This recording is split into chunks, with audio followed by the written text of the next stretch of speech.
Hello everyone, welcome back to my channel. And ये कहानी का नेक्स्ट पार्ट होने वाला है।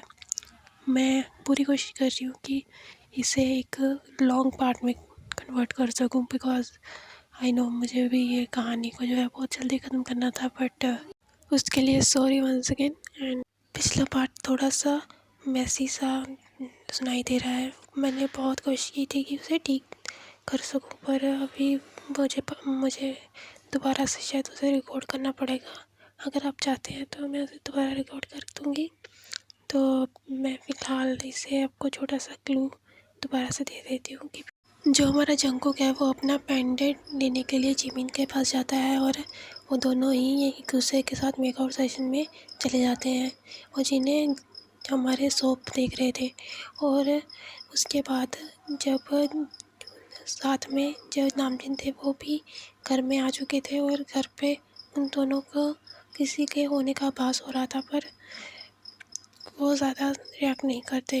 हमारा जो नामजिन है उसे सच में कुछ ना कुछ गलत होता हुआ दिख रहा था, पर वो ज़्यादा रिएक्ट नहीं कर पा रहा था क्योंकि जीन उसके साथ था। और हमारे जो सोप हैं वो जंगकुक के मेकआउट सेशन के बाद उसे उठाकर अपने साथ लेकर चले जाते हैं। अब आगे हम देखते हैं, अब सुबह का वक्त है और हमारा जो नामजुन है वो कॉफ़ी पी रहा है, और जो हमारा जिन है वो किचन में कुछ काम कर रहा है। इतने में जिन जो कि नामजुन को कहता है कि क्या आप प्लीज़ ज़रा देख आएंगे ना, अभी तक जिमी उठा नहीं है।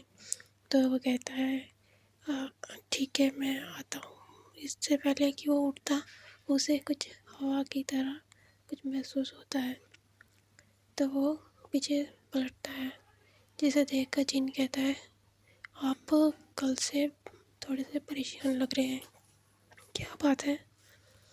जिसे सुनकर नामजुन एकदम से पीछे मुड़ के उससे देखते हुए कहता है नहीं, ऐसा कुछ नहीं है मिस्टर जिन, वो मैं बस ऐसे ही मुझे ऐसा कुछ मैं भी देख रहा था हूँ जिमी को, और आप चिंता मत कीजिए, मैं उसे साथ ही लेकर आऊँगा नीचे। वो कहते हैं ठीक है। फिर वो नामजुन जो है वो जिमी के रूम की तरफ बढ़ जाता है। जिमी जिसका रूम अंदर से बंद था। नामजुन जो कि उसके दरवाजे के पास खड़े होकर उसे दरवाजे को नॉक करते हुए कहता है जिमी, बट उसका रिस्पॉन्स ना पाकर जो हमारा नामजुन है वो दोबारा से एक बार और नॉक करता है ज़ोर से, और कहता है जिमिन दरवाज़ा खोलो, सुबह हो गई है, तुम्हारे भाई नीचे तुम्हारा वेट कर रहे हैं। तो तब भी उसका कोई रिस्पॉन्स ना पाकर जो हमारा नामजुन है उसकी आंखें एकदम से थोड़ी सी ब्लरी हो जाती हैं, और वो थोड़ा सा कुछ स्मेल करता है, और उसे थोड़ी सी स्मेल आती है, जिससे वो सोचकर फटाफट से वहाँ से गायब हो जाता है, यानी कि भाग जाता है।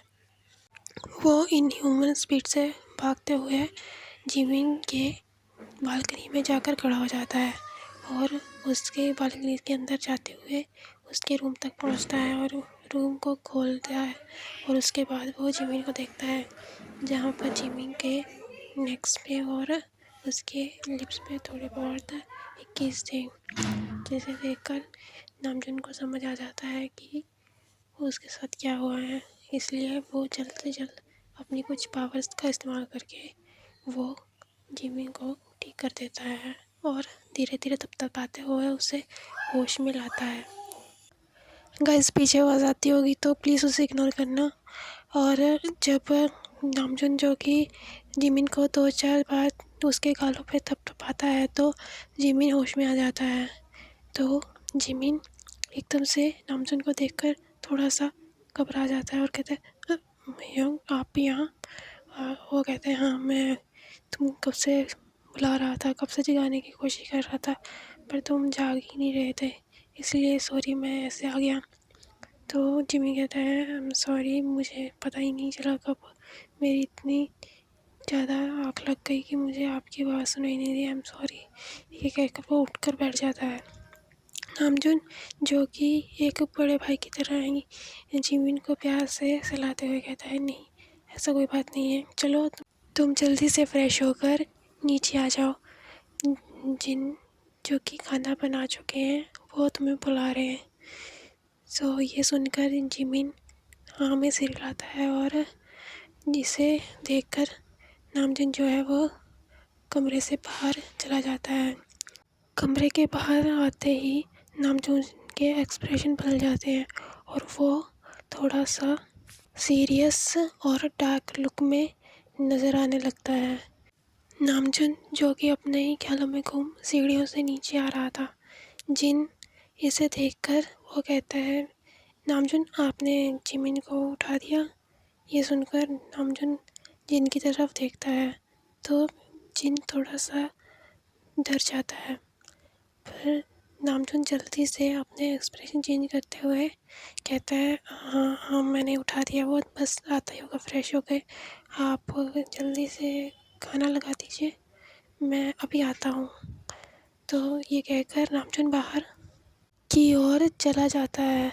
ये सुनकर जिन कहता है, अरे रुकिए, तो मैं तो उससे पहले कि जिन कुछ कहता वो जा चुका था। अब सीन शिफ्ट करते हुए हम देखते हैं कि जो हमारा जंगकुक है वो अपने बिस्तर पे लेटा हुआ था और वह धीरे धीरे अपनी आंखें खोलने लगता है।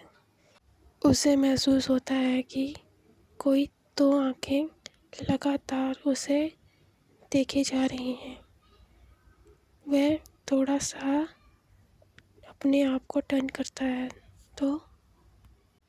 तो मुस्कुराने लगता है, जैसे कि वो जानता था कि कौन है जो उसे घूर रहा है। इसलिए वो अपनी ब्लरी आँखों को साफ करने लगता है और धीरे से उसी तरफ देखने लगता है जहाँ से वो दो आँखें उसे घूर रही थी।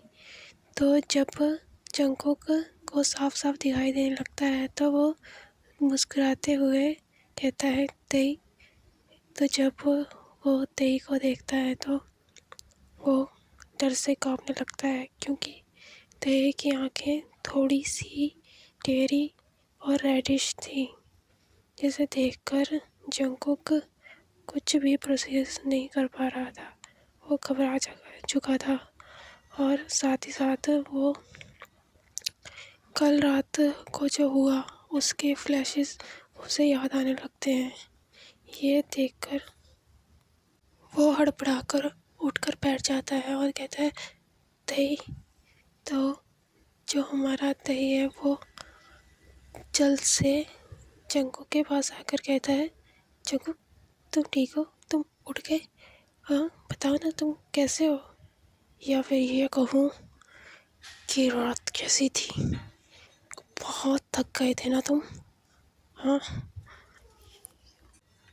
ये सुनकर जंगकुक के पैरों तले से मानो ज़मीन और सर से आसमान उठ चुका था। वो तेई का हाथ पकड़ने के लिए उसके हाथ पर हाथ रखने ही वाला था कि तेई कहने लगता है कि क्या हुआ, मैं जो पूछ रहा हूँ बताओ तो, हाँ। ये कहकर वो जंगकुक का फेस पकड़ चुका था अपने हाथ से और उसे प्रेस कर रहा था, जिसकी वजह से जंगकुक कुछ भी बोल नहीं पा रहा था। तो तेई कहता है, ओ कहीं तो फेस दुख तो नहीं रहा ना, आई मीन मुँह दुख तो नहीं रहा ना, बहुत काम किया इसने, प्लीज़ बताओ ना कैसा लगा, हाँ बताओ ना कैसा लगा। तो कहता है, वो पूरी तरह से जो जंगकुक है वो शिवर करने लगा था और अपने आप को छुड़ाने की कोशिश कर रहा था। ते जो कि कहने लगता है, देखो मुझे पता है तुम अब कोई ना कोई बहाना बनाओगे, झूठ बोलोगे, इसलिए मैं तुम्हारा मुंह तो छोड़ने से रहा। और हाँ, मैं ये बातें हवा हवाई में नहीं कर रहा, आज तुम्हारी कलाकारी अपने आँखों से देख के आ रहा हूँ और सिर्फ देख कर ही नहीं आ रहा हूँ, छू कर भी आ रहा हूँ। सुंदर है, ब्यूटीफुल, राइट। जंगकुक कर रहा होता है और ते ये देखकर उसका फेस जोड़ देता है और गुस्से में उठते हुए थोड़ा सा दूर जाकर मुस्कुराने लगता है। क्या समझा तुमने? हाँ, क्या समझा तुमने कि मुझे कुछ पता नहीं चलेगा? अरे क्या कमी थी मेरे प्यार में, बताओ मुझे। एक बार एक बार कह दिया होता कि तुम नहीं पसंद मुझे, मैं सच में मैं तुम्हें जाने देता मैं जंगल। हालांकि ये सोचकर भी मेरी रूह कांप जाती है, ये सोचकर भी मेरा मन जो कि जिसमें सीने में धड़कने भी नहीं है वो भी रोने लगता है। मैं मर भी नहीं सकता, पर फिर भी मुझे तो को बर्दाश्त नहीं है। हमारे पास एक ही चीज़ होती है जिनको, वो है वफादारी। मुझे और कुछ नहीं चाहिए था, सिर्फ तुम्हारा प्यार और तुम्हारी वफादारी चाहिए थी। पर तुमने तो मुझे इस काबिल भी नहीं समझा कि तुम कह सको कि मुझे तुमसे मोहब्बत ही नहीं है। मुझे मैं कहता तुम्हारे पाँव में गिर जाता, मैं भीख मांग लेता, मैं वो सब करता जो तुम्हें पसंद आता। पर नहीं, तुम जानते थे कि मुझे लायर्स पसंद नहीं है। I hate lawyers. मैं कुछ भी बर्दाश्त कर लेता, पर धोखा और झूठ नहीं। जंगकुक ये कहते हुए ते उसकी तरफ मुड़ जाता है। जो जंगकुक ये देखकर कंटिन्यूसली शिकार कर ही रहा था कि वो और भी ज़्यादा घबरा जाता है और पीछे पीछे होकर बेड से उतरने लगता है। इसे देखकर तय कहता है, अरे अरे ऐसे उतरो मत और घबराओ मत, मैंने उसे कुछ भी नहीं किया है।